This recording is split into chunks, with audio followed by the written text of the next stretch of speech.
And in both occasions, I was able to get a perfect score in all of the components of these tests: listening, reading, writing, speaking, and the overall.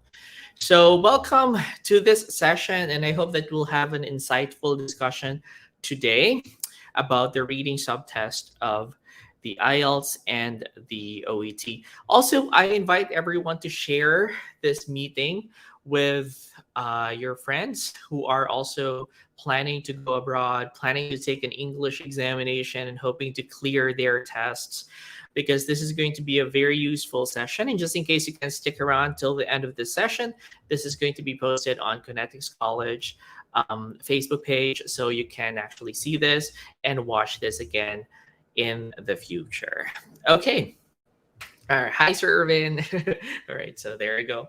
Okay. So now I will be discussing the similarities and differences first between the IELTS reading examination and the PTE reading examination. So you'd be able to come up with a sound and informed decision on which examination is better for you. Because I tell you guys, there's no such thing as like the best examination, like one is better than the other per se. It will greatly depend on your preferences and your individual learning styles or testing styles, whatever it is that most resonates with your own ability to learn or your own ability to take a test. Because even if I say, for example, that IELTS is by far the easiest examination I've ever had in my life, it is not an assurance that when you take the examination, you'll have a similar, testing experience. It will be different depending on what your individual preferences are. So let me just tell you the differences first between these two exams. IELTS is delivered on paper and also on computer. So you have the option to take the examination on computer at the test center, or else you can take the examination the traditional way, in which you're going to write on a piece of paper, and there will be a test questionnaire, an answer sheet where you're going to put your final answers. In PTE, there's no such thing as a paper delivered PTE examination. So the entire test is going to be facilitated and administered through a computer. You have to take the examination at the center still, but you're going to be facing the computer. Moreover, when you're taking the IELTS, IELTS has two modules, the academic and the general training module. But for the benefit of our students here and also our audience watching at Connectics College who are bound to the US, let me just tell you, the academic module is the one that is preferred or required when you're going to the US and applying for your US EB3 visa. So remember, you have to take the academic module, not the general training module. Now, PTE, on the other hand, only has one module, which is the PTE academic module, and that's the one that is globally recognized.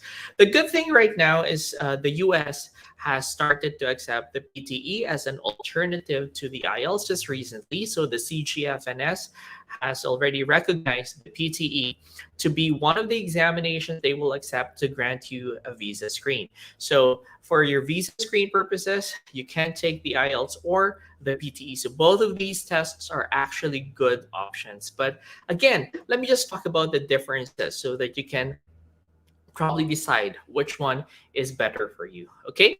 Now, when it comes to the reading examination of the IELTS, I think this is one thing that is advantageous and one of the strongest points of the IELTS over other English exams.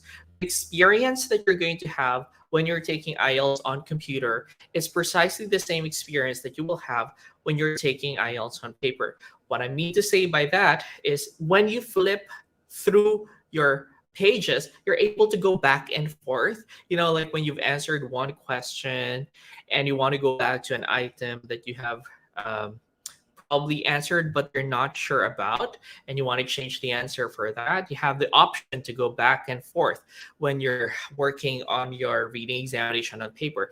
That is precisely the same experience that you're going to have when you're taking IELTS on computer. You can go to any part of the examination at any time during the entire 1 hour that you're provided in the test, and you have the ability to go back to questions that you're not 100% certain about and make intelligent guesses, or perhaps try to figure out the correct answer for that question.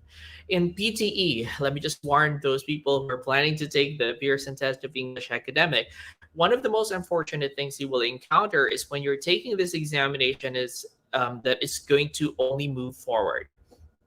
What I mean to say by that is if you answered one question already, there's no way you're going to be able to go back to that item and answer it again. There's nothing like that in the test because the examination moves forward.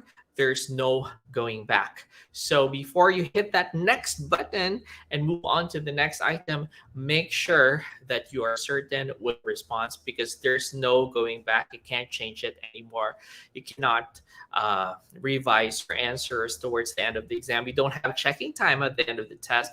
Once you've submitted your answer, it's automatically recorded into the system and it will be subject to marking already.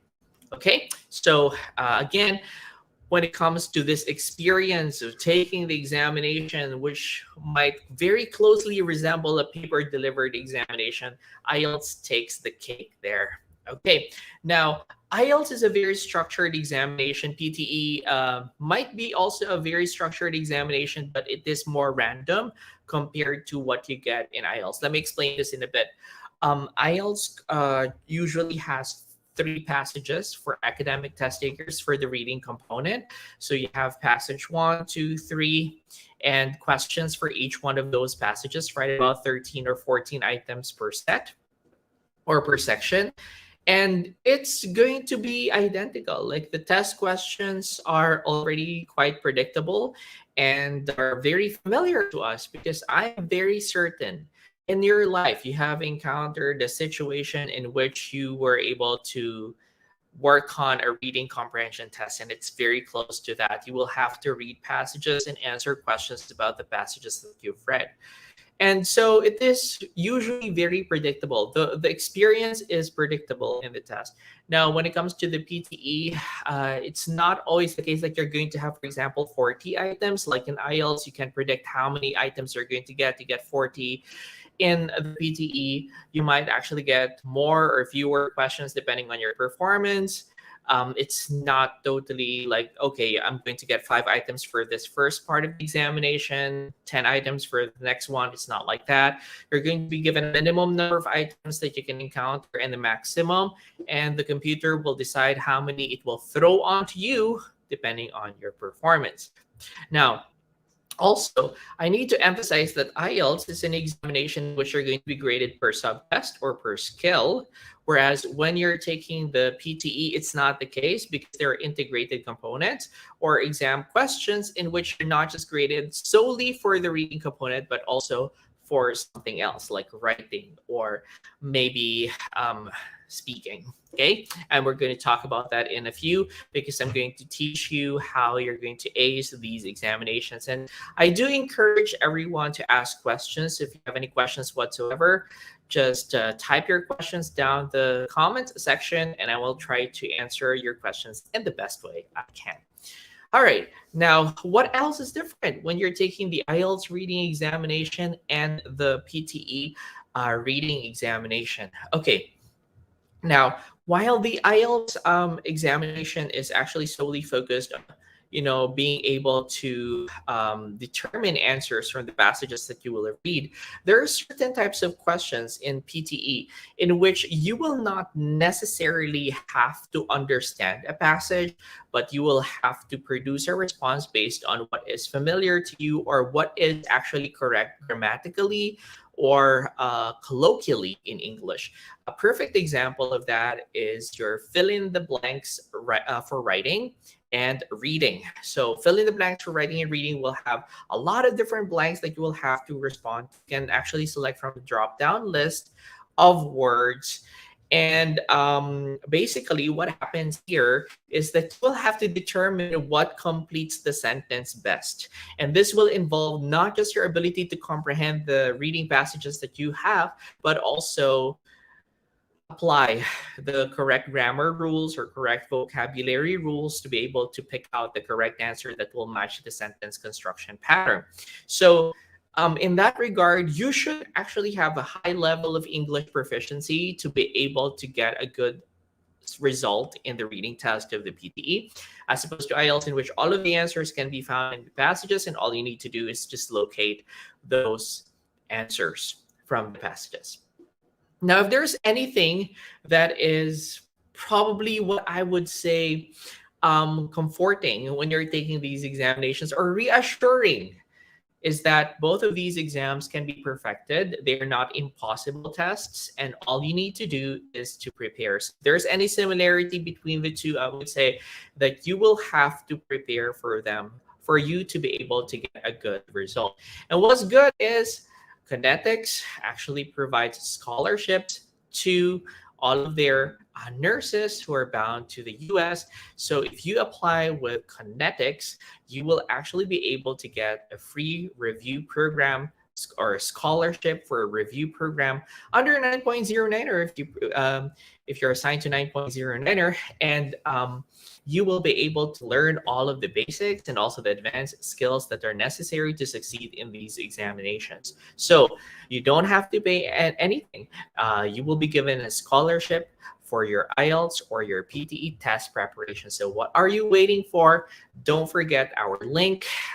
Apply through cusa.link/9er for you to be able to get assessed and jumpstart or kickstart your overseas application to the US as a nurse.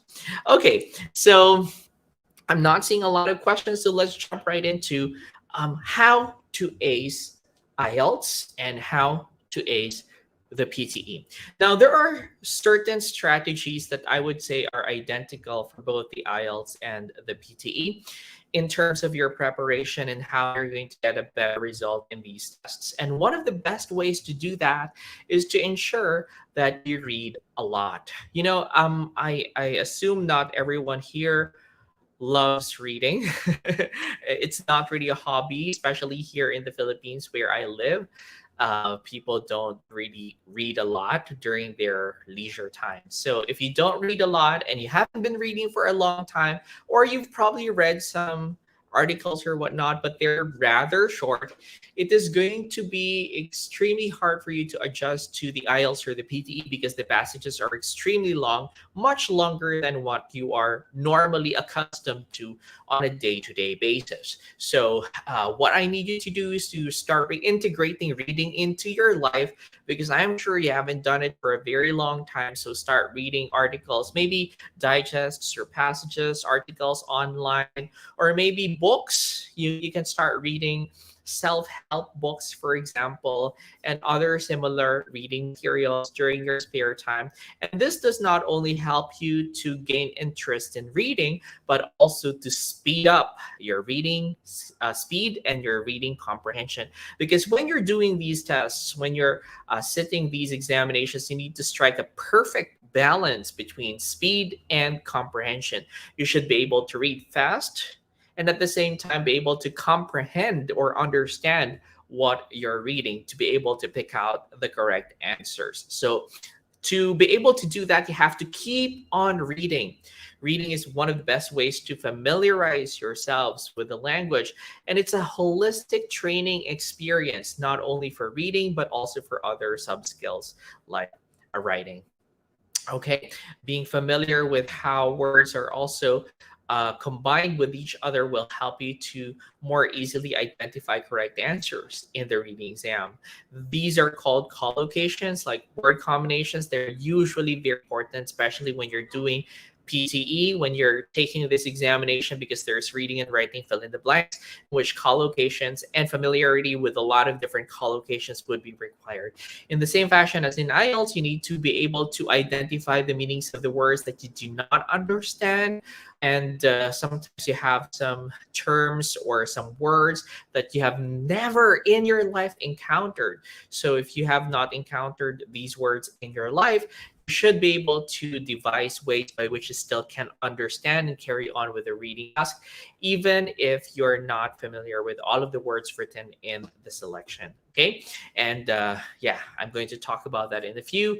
Your context clues, they're very important in the test, or your semantics, how words are laid out, how they're written, what suffixes, prefixes are used in the word. These are all going to help you to identify the meaning of the word. Right now, um, I've been speaking for a while, but let me know if you have any questions. Some people are saying hi. Okay, so Shabazz says, great, thank you. And Sandy says, hi. Ems says, oh, tag the friend actually. And Mary said, hi. Hello, everyone. And again, I encourage you to tag your friends to this live session, and also to ask questions. Because, as I've said a while ago, this is a live session, so I can respond to you with live feedback regarding your questions or your concerns about the reading subtest of the IELTS and the PTE. If you want to know which one's easier, based on my experience, because I've actually sat both exams and got 90 in the PTE reading component and 9.0 in the IELTS, and both of which are perfect scores. If you want to know some, insights or perhaps experience-based information about these two exams, please do ask them down the comment section, and I'll try to answer your questions, in the best way I can. Okay, now moving on. So I've talked about reading a lot, being able to immerse yourself to the habit of reading. And number two, trying to understand words that you haven't been able to experience by broadening your vocabulary or using techniques such as context clues. Context clues are the words that surround a particular terminology or word that you're looking for the meaning of. And they help to give context or to give meaning to the word that you're looking at. And also by utilizing other strategies like knowing your collocations, your prefixes and suffixes, your semantics. These are all important when you're preparing for your English exam and you want to be the best. Okay, who is asking, sir, are you going to be penalized if you did not finish the essay in PT? Now, this is a writing related examination question, but I would like to answer that as well.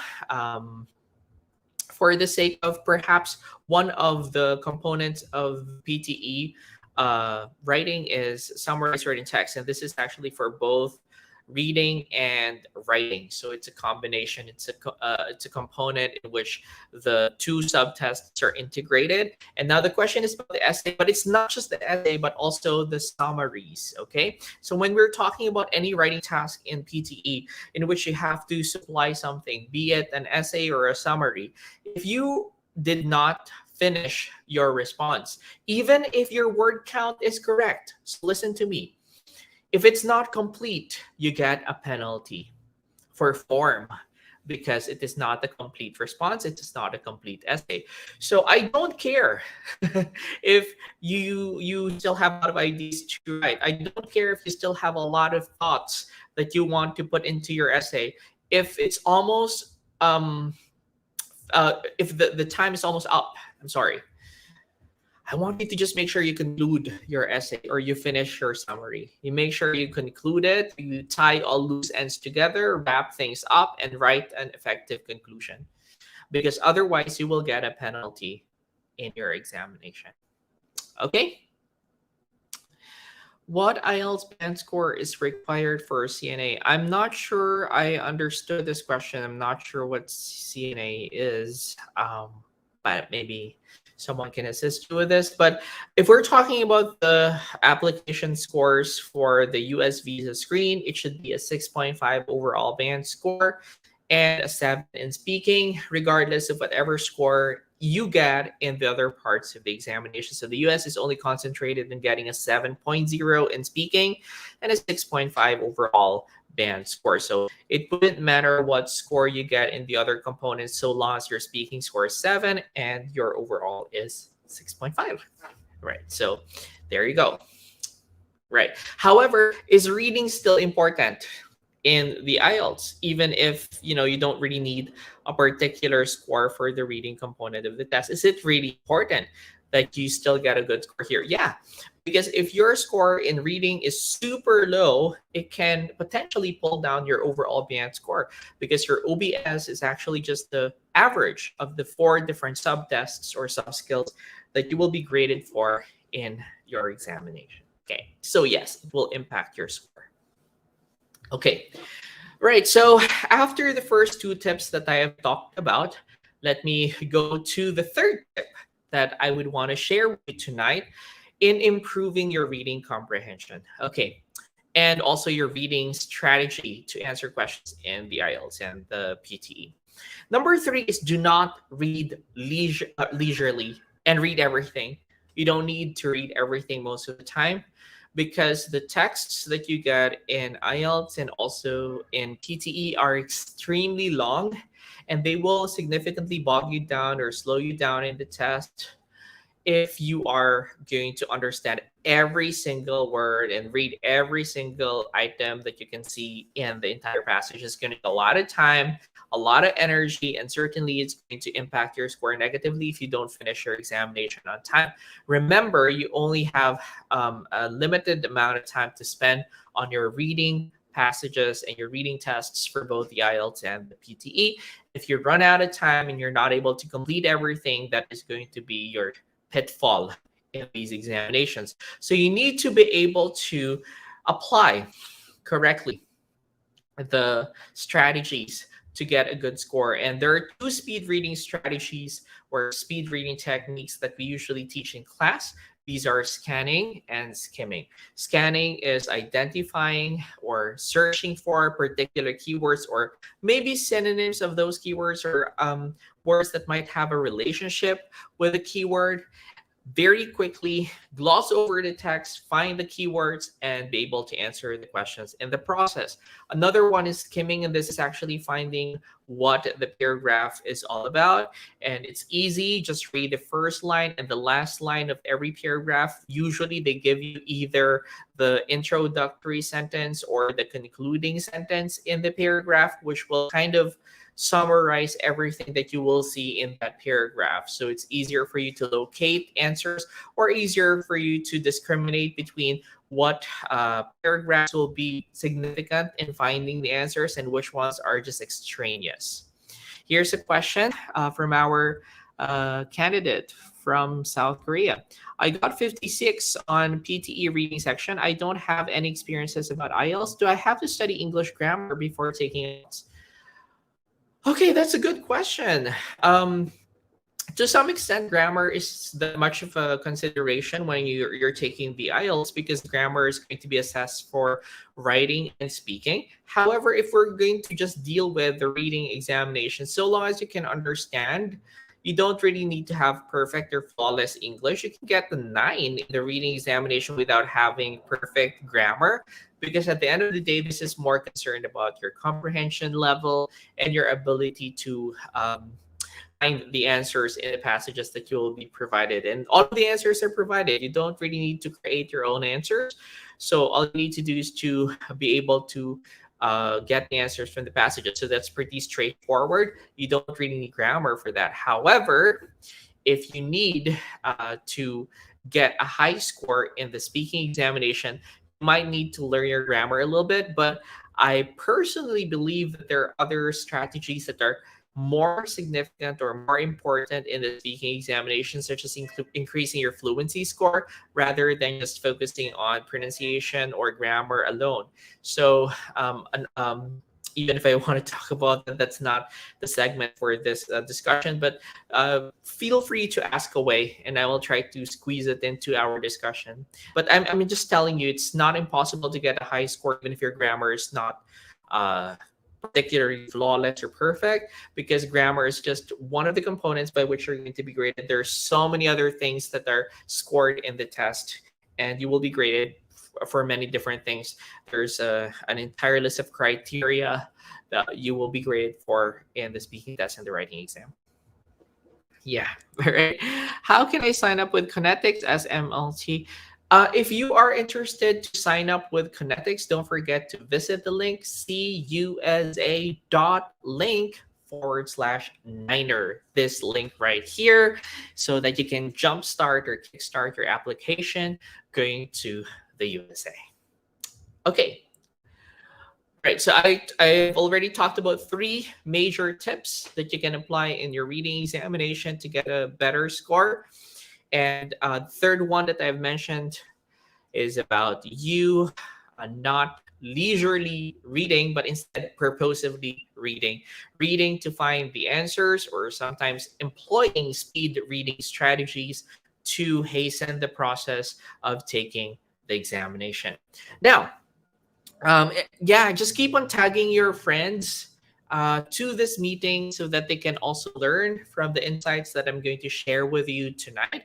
And if you have any questions, don't forget to uh, write your questions on the comments section. Okay, right.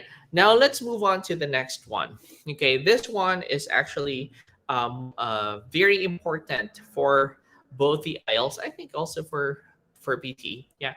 Um, and that is to study the question types that you can get in the test. You know, in the IELTS, there's so many question types, but unfortunately, not all of these questions will come out in the test. Not all of the types of questions that you get in IELTS are going to be appearing in your real examination. So there's a ton of questions that you have to study for, such as true, false, not given, matching headings to paragraphs, multiple choice, selecting factors, or you have fill in the blanks, short answer questions, summary or sentence completion questions, labeling a diagram, etc. So there are so many different types of questions, and not all of these will appear in the test.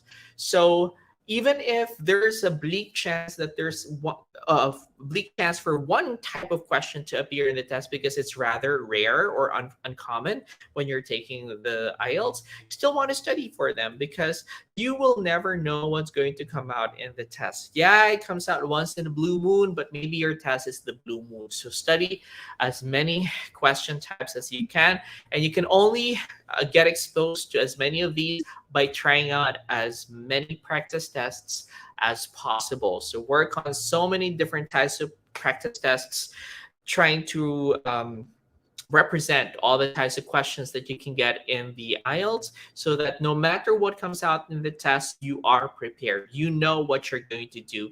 You will not have a terrible time trying to figure out what this question type is and what strategy you're going to get to employ to get a better result in the test. Now, for the PTE, what's good is that the question types are predictable, because all the question types are going to come out in the test, and the examination has a structured format that you will have to follow.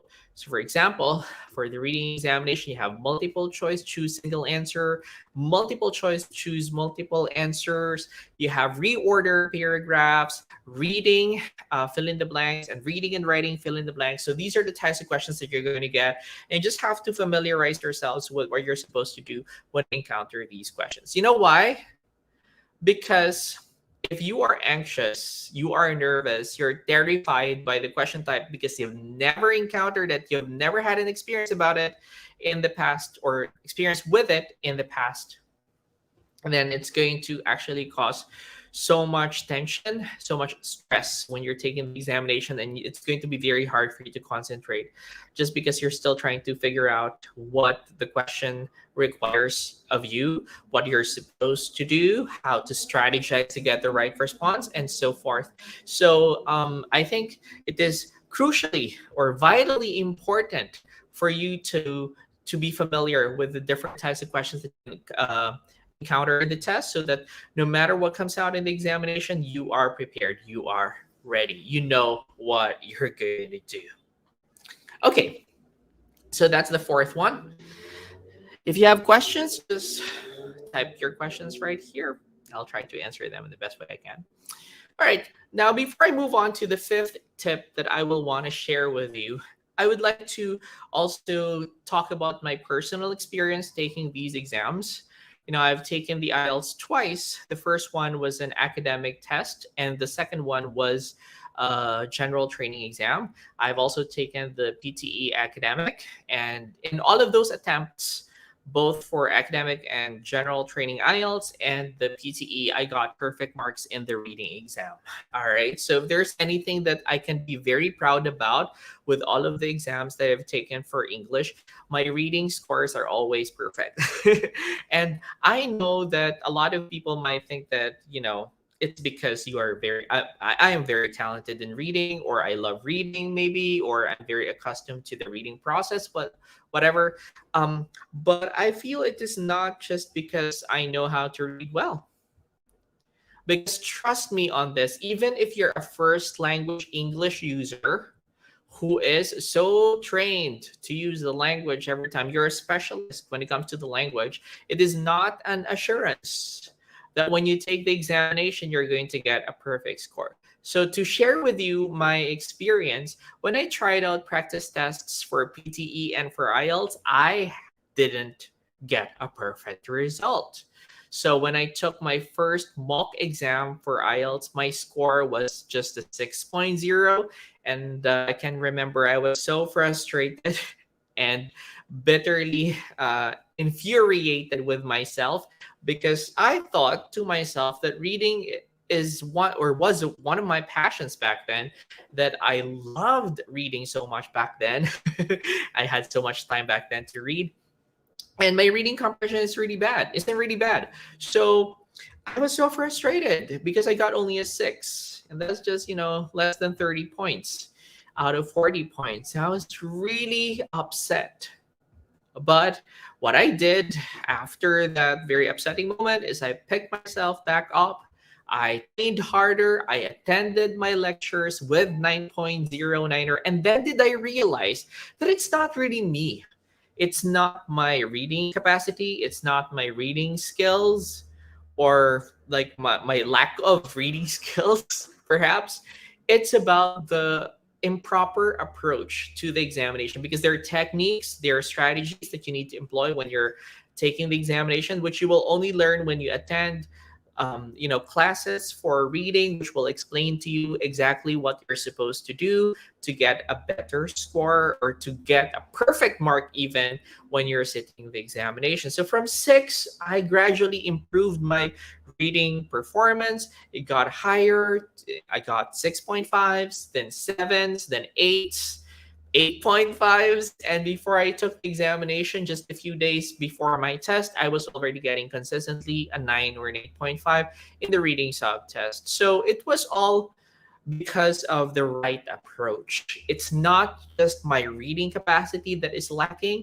Sometimes you need to also strike a perfect balance between strategy, or test taking strategy, and your innate or God given, or your human trained skills for reading. All right. So your skills in reading coupled with the right strategy will help you to achieve success in your examination, because I tell you, these tests are designed to discriminate between prepared candidates and candidates who just sat the examination without any form of test preparation at all, right? And that's also the same experience with PT. It's not like, I'm so immensely talented that I will always get a perfect score regardless of what exam you're going to throw onto me. I will need to prepare hard. I will need to study hard. I will need to put in the hours, right? And spend a lot of time trying to master the strategies to get a better result. But at the end, I succeeded because of hard work. So I invite everyone here to and I also encourage everyone to train hard for your examination and take your exams seriously.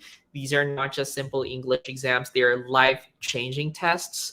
They're high stakes English tests. The stakes are high, they're hard, they're expensive, but if you pass them and if you apply with Kinetics, again, the link is cusa.link/niner, you will have a chance of succeeding in life. And that's just an English examination, but it can change your life for the better.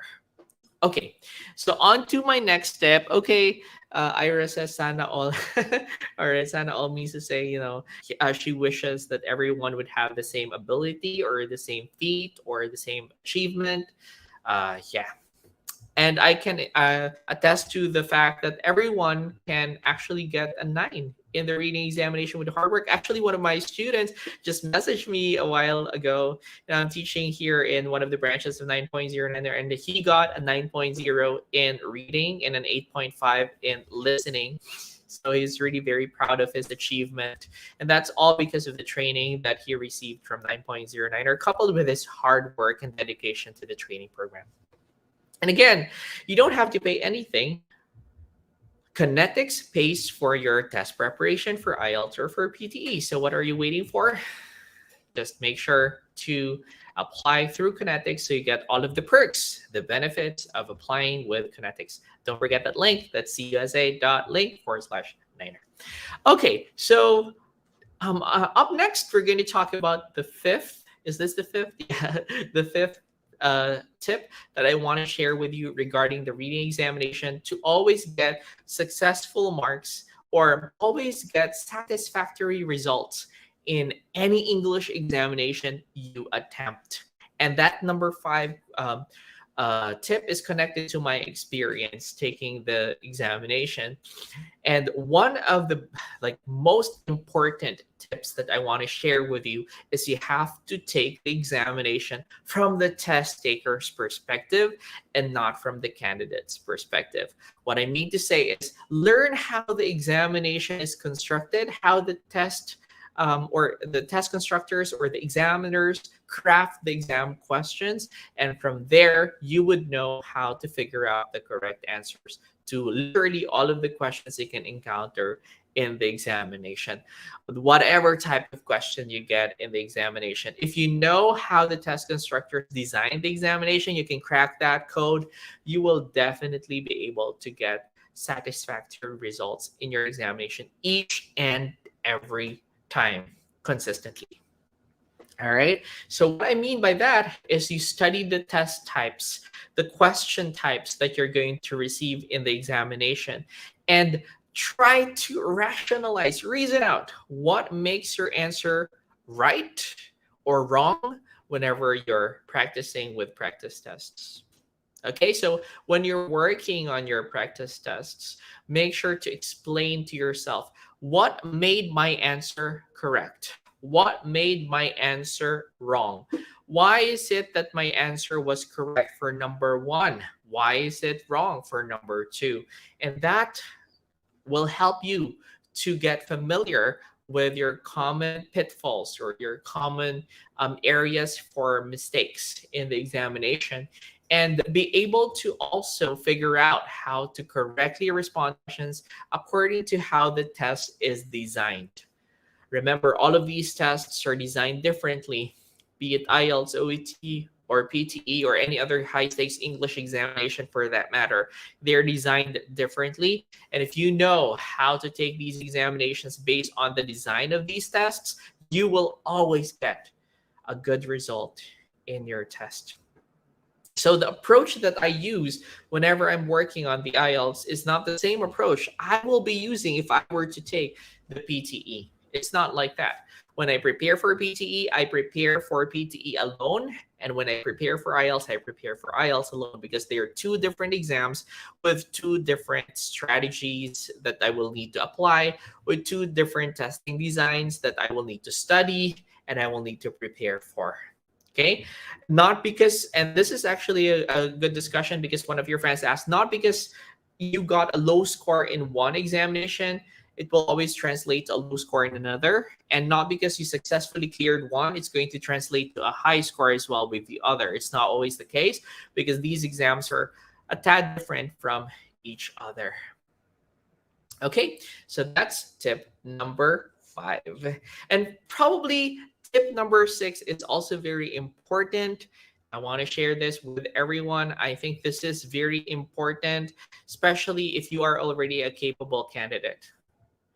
Now, I'm not saying that if you're a capable or, skilled candidate, you're already talented, you know English so well, you've spoken English since you were young, it is going to always be the case that you're going to still flunk the examination, because chances are you know the English language, uh, like like the back of your hand, and you know everything about the English language, so you wouldn't really struggle a lot in the test. But one of the most dangerous attributes, or probably behaviors in the examination, or attitudes towards the examination, is if you're overconfident.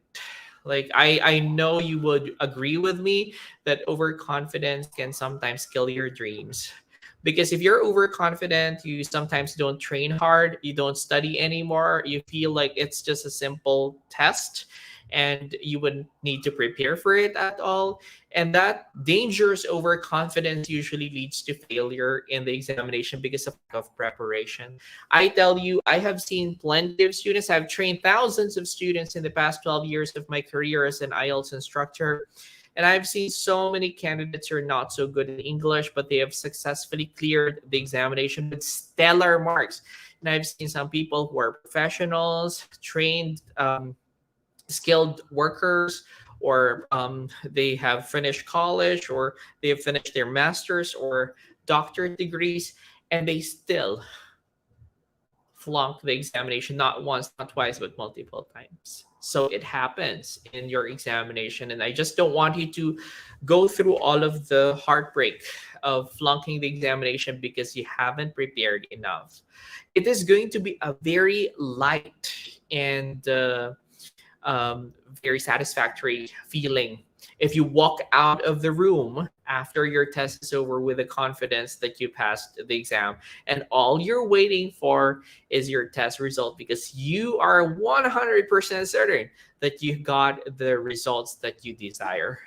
It's a light feeling and happy moment to just walk out of that room knowing that you've successfully cleared your test because you've done your best, you've prepared hard, and you're reaping the fruits of your labor, as opposed to walking out of the room praying hard, not for Thanksgiving, but for a miracle to happen because your performance is not up to the standard, and you're wishing for the best. You're hoping for a miracle to happen, that by God's grace, you're going to still pass the exam even with your lackluster performance. Okay? So it's not a good feeling. You pray after the test is over, yes, for Thanksgiving, that, you've been guided during the test and you did your best as well during the examination, and all you're waiting for is the formal result um, document, and you're good to go. Such a heartwarming feeling after the test is over.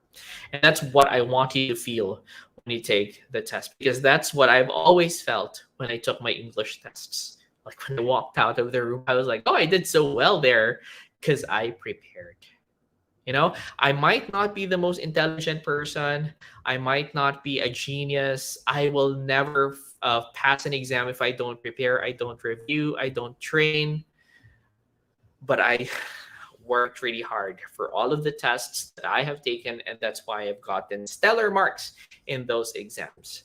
Hard work pays off in the test at the end of the day. So have that positive, very motivated attitude when you're taking the exam. Don't be overconfident. Be hardworking. Be diligent in your test preparation. And don't just think that you're going to pass this since your English is already in itself very good. Sometimes this English examination is even harder compared to other exams that you'll be taking, like your nursing licensure tests. So take examination seriously. Plus the fact that it's very expensive for you to take the IELTS or the PTE.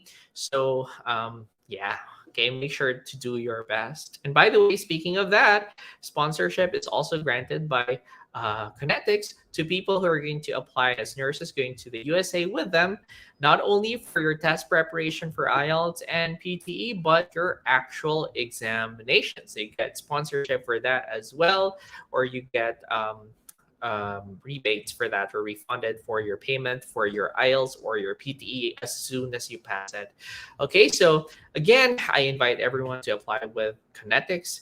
All you need to do is to visit cusa.link/niner to get started with your application with Kinetics, so that you get all of the perks and the benefits of being a Kinetics nurse bound to the USA. All right, now we are actually down to the last 12 minutes of our discussion for tonight. I've shared with you a few tips already and tricks to enable you to get a higher score in your examination, be it IELTS or PTE. And I hope that this has been a useful session for you, and you've learned a lot of tips that will help you to guarantee your success in the examination. Memen says, hello, Sir Brian. Hello, hello, and hello to everyone else who's watching. Thank you so much for spending your night with me. I know it's a Monday, a busy, manic Monday, but thank you so much for sticking around and spending your Monday with me. All right. It's actually almost 9 o'clock p.m. here in Manila. I don't know what time it is there in your place. I hope you've been having a wonderful time listening to me since the beginning of this session. Now, I'm going to wrap things up because I have 10 minutes on the clock by saying that your reading examination is one of the harder exams that you're going to encounter in the test. It can be a significant hurdle for a lot of people to overcome, but it is not an impossibility to get not only a passing score in reading, but also a perfect mark. Here at 9.09er, with our over 34 branches nationwide, we have trained thousands of candidates who have successfully passed their English test. In fact, in our past 16 years of operation, yes, we have been operating for 16 years now. We're celebrating our 16th anniversary on May 6th at Duce Tani Hotel. So if you're in the Philippines, you can come and join us on May 6th. Anyway, we have produced more than 400 Niners in reading. And when I say Niner, this is the candidate who gets a 9.0 or the perfect mark in the reading exam. And countless people have also cleared their PTE with perfect scores in the reading component. So it's not impossible. And we have seen evidences of candidates who've soared from low scores all the way up to stellar, perfect marks, amazing scores in their English tests. All you need to do is to just allocate a portion of your life preparing for your English tests. Don't be lazy. Don't be complacent. Work hard so that you will reap the rewards of your labor later on. Okay? So, make sure that you train with the right people. You apply the correct strategies during the test, and you wait for a positive outcome when you take the examination and when you receive your results after the tests are over, right? So yeah, for my final 9 minutes on the clock, I just want to read some of the comments here. If you have any questions whatsoever, just pop in your questions, drop me a line or two. I'll try to reach out to you, answer your questions in the best way I can. All right, I'm not seeing a lot of questions. I hope everything's clear so far. I've been able to explain everything well, hopefully, and you're able to understand most of the things that I've talked about for this evening. So no questions, guys? All right. Okay. So finally, before I let you go, I want to share with you one thing that I've done when I was preparing for the tests, and it's actually not doing practice tests over and over and over again. Some people feel that when they take practice tests multiple times, it's going to help them to increase their scores, but usually testing doesn't help you to improve your language capacity. Think of it this way. If you take a driving test today without any driving lessons, what would you expect? Would you expect to pass a driving test? Certainly not. You would definitely flunk it, and you will not be able to get a license. And say, for example, you took this particular driving test and you said, okay, I flunked it this morning. Can I take it again this afternoon? I feel like I'm going to do better this time. Would you expect yourself to pass it the next time around within the same day? No, because you're just testing the same proficiency. You're just testing the same skill level. So for you to go up to the next level, you need to first try to reflect what made your answers right or wrong. You rationalize perhaps what you could have done to improve your scores. You read, okay, so that you can improve your reading comprehension and speed, and then try an exam again maybe after a few days, 3, 4, 5, or maybe a week, and you would see gradual improvements in your test results, and it's very motivating when you're seeing results go up and up and up. You are starting to get more and more motivated in your test preparation, as opposed to when you get a really low mark and you try again something and you're pegged at that level, you're not increasing your scores, you're stuck. It feels very demotivating, it feels very disheartening, it feels uninspiring. Okay, so if you want to have your momentum in your test preparation, make sure that you don't just work on the practice tests one after the other. Give it a few days with some reading perhaps and some rationalization, and usually the scores will soar or will gradually improve. Some people might have a faster rate of improvement, some might have a slower rate of improvement. What's important is that you're going to get there. There is an improvement, you will see it, it's tangible, and it's all because of the preparation that you put into your work. Okay? Reading in IELTS 6, how many minutes? Asks Mehmet. Usually for IELTS reading, you have 1 hour, and that includes everything: reading the questions, reading the passages, answering the questions, and most importantly, transferring your answers onto your answer sheet. All of that will be included in your 1 hour for the reading subtest of the IELTS. Okay, so there you have it. Right, I hope that we had a very insightful and helpful session for the reading examination. Try to apply all of the 6 tips and the bonus tips that I gave you. And if you want to watch this again, this is going to be posted on Kinetics College Facebook page. So all you need to do is to go to the Kinetics webpage. The Facebook page of Kinetics, and you'll be able to watch this again, just in case you want to remind yourself of all of the tips that I've discussed for this session. Thank you so much, Kinetics College and Kinetics, for an AMN Healthcare for inviting 9.09er and keeping us here in the show, right, as a mainstay, discussing various topics for the IELTS. We are aiming to help more and more nurses to be able to clear their exams and be able to achieve their dreams of going abroad and reaching the pinnacle of their ambitions of being a successful nurse in the USA.